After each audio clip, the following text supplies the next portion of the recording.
दादा जागा वाटपांची चर्चा सुरू आहे. काय कशा पद्धतीने फॉर्म्युला असं आहे की भारतीय जनता पार्टी ही एका प्रक्रियेमधून चालते.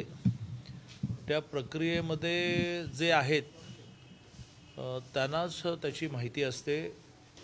आमच्याकडे आपल्याला जेवढं माहिती व्हायला पाहिजे तेवढंच माहिती होण्यामध्ये समाधान मानणारे आम्ही असल्यामुळे जागा वाटप प्रक्रियेमध्ये मी नाही आणि त्यामुळे मला काही माहीत नाही. दादा पण शिंदे गटाकडनं सुद्धा आरोप होतोय. रामदासभाई कदम काल म्हटलंय की भाजपला सगळ्यांना संपून एकट्यालाच फक्त जिवंत राहायचं आहे, अशा पद्धतीचे आरोप आता शिंदे गटाकडनं रत्नागिरीच्या जागेवर ते बोलत होते. अशा आरोपांवर काय उत्तर द्यायचं असं उत्तर देणारी जी टीम आहे त्या टीमचाही मी सदस्य नाही, त्यामुळे त्याच्यावर मी काही टिप्पणी करणार नाही. शिखर बँक घोटाळ्याचा तपास बंद करावा अशा पद्धतीची कोर्टामध्ये आर्थिक गुन्हे शाखेने कोर्टाला सांगितलं आहे. अजितदादा त्यामध्ये आरोपी आहेत. आणि ही एक ॲडमिनिस्ट्रेटिव्ह आणि न्यायालयीन प्रक्रिया आहे. न्यायालय त्याच्यावरचा निर्णय करेल. समजा तपास यंत्रणेला खूप वर्ष तपास चालल्यानंतर हा निष्कर्ष निघाला असेल की अरे बाबा याच्यामध्ये काही सबस्टॅन्शियल सापडत नाही म्हणून त्याने रिपोर्ट दिला असेल. न्यायालय ही इतकी स्वायत्त आहेत, त्यांना पटलं नाही तर ते असं म्हणले की बिलकुल नाही, ह्याच्यामध्ये तुम्हाला चौकशी करावी लागेल. पण ज्या अर्थी चौकशी यंत्रणेने रिपोर्ट सादर केला आहे त्या अर्थी ते ह्या निष्कर्षावर आले असतील की याच्यामध्ये कोणीतरी आरोप केला, कंप्लेंट केली, मग ती आपली लोकशाहीची प्रक्रिया आहे की त्याची दखल घ्यायची असते. पण ते या निष्कर्षावर आले असतील. पण रिपोर्ट काय मला माहीत नाही, न्यायालय काय म्हणणार आहे तेही मला माहीत नाही.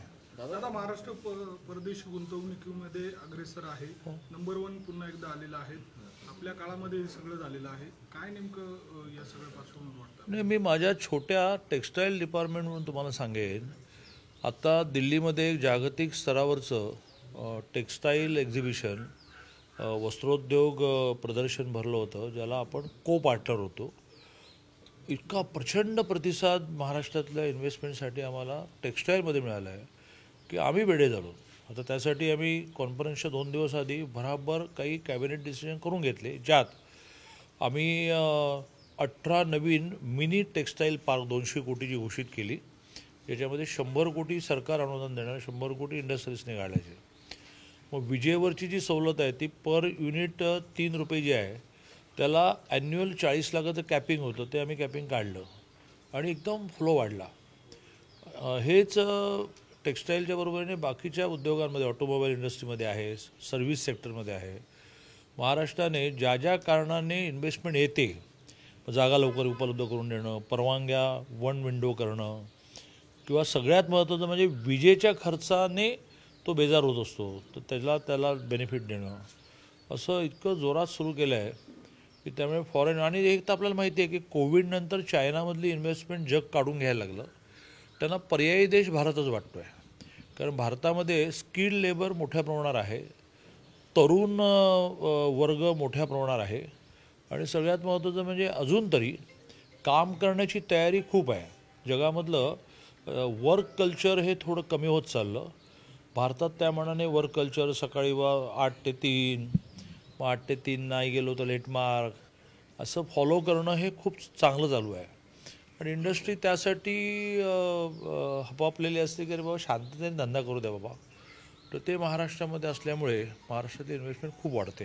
दादा कोल्हापूरच्या जागेसंदर्भामध्ये शाहू महाराज महाविकास आघाडीकडनं लढण्याची शक्यता आहे.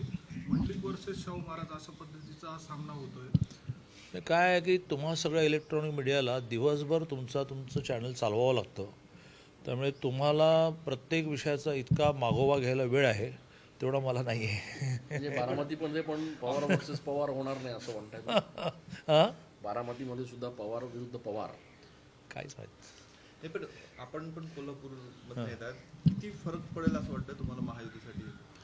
नाही, कसं आहे की महायुती ही कामामुळे जशी स्ट्रॉंग झाली तसं मोदीजींच्या कामामुळे तर भयंकर स्ट्रॉंग झाली.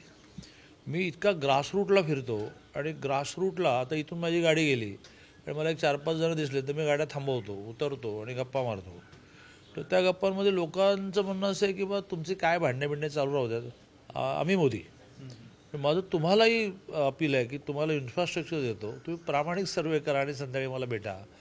सर्वसामान्य माणूस म्हणतो की भाई मोदीने त्याला कळणारा विकास जो आहे त्याच्यापुरता तो बोलतो की चंद्रावर तिरंगा कोणी फडकवला, 370 कोणी कलम कोणी रद्द केला. आता 370 सिनेमा आला आहे, तो तुम्ही बघितला नसेल तर आजच्याच बघा. 370 कलम रद्द झाल्यानंतर काश्मीर त्या सिनेमात दाखवलं आहे. ते बघून बाहेर येताना तो ह्या माणूस येतो की असेच मोदी मिळव झालं. त्यामुळे कोल्हापूर काय आणि बारामती काय, पुणे काय, सर्वदूर रिझल्ट ठरलेलेच आहेत. नाही पण दादा, आम्ही सुद्धा ग्रासरूटला फिरतो. एक जनसामान्यांची अशी भावना चला आहे तुमच्यावर मी फिरतो की अटलजींनी तुमच्यावर मी एका फिरतो. पंतप्रधान पदाचा राजीनामा दिला, त्याच भाजपला आज सगळ्या पक्षांना एकत्र घेऊन लढावं लागतंय.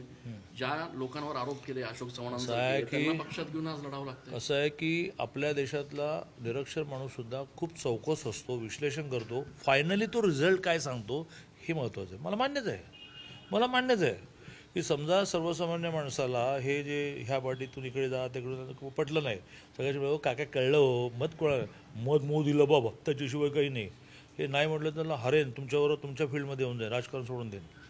राहुल गांधी न्याय जोडो यात्रा करत महाराष्ट्रात येत आहे, तर या दरम्यान राहुल गांधींना जीवे मारण्याचा कट रचला जातो अशी माहिती नाशिक पोलिसांना प्राप्त झाली होती आणि त्यानंतर आता बंदोबस्तही वाढवला. पोलिसांकडे मी मगाशी एका गप्पांमध्ये सांगितलं की सध्या आपल्या पोलीस डिपार्टमेंटमध्ये इतकी अद्ययावत साधनं आली आहे, तुम्ही कल्पना नाही करू शकता. तर त्यांच्याकडे इनपुट आलं असेल, ते इनपुट येण्याच्या बरोबरीने त्यांची त्याला उत्तर देण्याची यंत्रणा इतकी स्ट्रॉंग आहे की ते व्यवस्था करतात. काय काल दादा भुसे आणि एक आमदाराची धक्काबुक्की झाली विधानसभेत. मी नागपूरला गेलो होतो काल, 2 मोठे प्राचार्यांचे मेळावे होते. मलाही टी व्हीवरून कळलं, पण असं काही भयंकर झालं असेल असं मला वाटत नाही. पण अपुऱ्या माहितीवर बोलणं हा माझा स्वभाव नाही. अमित शहांचा दौरा आहे 5 तारखेला, विदर्भ आहे, अकोला, अशा वेगळ्या भागात त्यांच्या सभा आणि कार्यक्रम सगळ्यांचे आहेत. आता मी तेवढ्यासाठीच काल गेलो होतो नागपूरला, जगतजींचा आहे आमच्या राष्ट्रीय अध्यक्षांचा. मी काल तयारीसाठी गेलो होतो.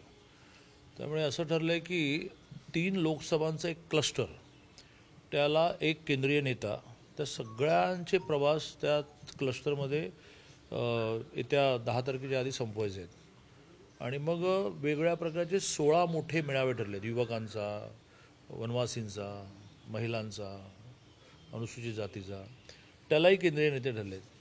त्यात माननीय अमित भाई हे क्लस्टरसाठी बहुधा संभाजीनगरला येत आहेत आणि युवकांच्या एका मेळाव्याला जळगावला येतात.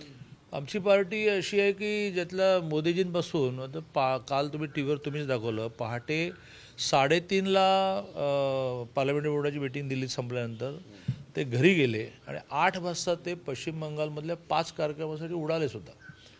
त्यामुळे मोदीजीच दिवसाचे इतके तास काम करतात. अमित भाईंपासून ते थेट चंद्रकांत पाटलांपर्यंत, अगदी ग्राउंड लेवलच्या कार्यकर्त्यापर्यंत कोणालाच कौतुक सांगावंच वाटत नाही की मी किती प्रवास केला.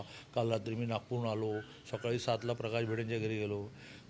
आमचे लोक हसतात, हे कळलं रे बाबा, मोदीजी पहाटे 3:30ला घरी गेले आणि 8ला निघाले. नाही, संजय राऊत काल म्हणतात की दिल्लीवर प्रयत्न चालू आहेत की उद्धव ठाकरेंवर जाळं टाकण्यासाठी. तुम्ही म्हणजे माझं तुमच्यावर प्रेम आहे म्हणून तुमच्यावर आरोप करण्याचाही मला अधिकार आहे. तुम्हीही अशी काही व्यक्तिमत्व उभी केली, एक दिवस तुम्ही संजय राऊतला दाखवणं बंद करा, सुटी घ्या सगळेजण. दुसऱ्या दिवशी कोण राऊत कोणाला कळणारही नाही. दादा ते मागे महाविकास आघाडीचे लोक किरीट सोमय्यांबाबत असंच म्हणत होते की त्यांना दाखवणं बंद करून, त्याचे रिझल्ट तुम्हाला मिळाले असतील. ते शांत झाले.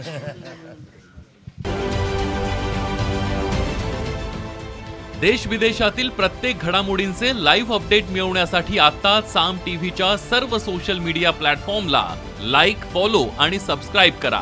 तसंच सर्व नोटिफिकेशनसाठी बेल आयकॉन प्रेस करायला विसरू नका.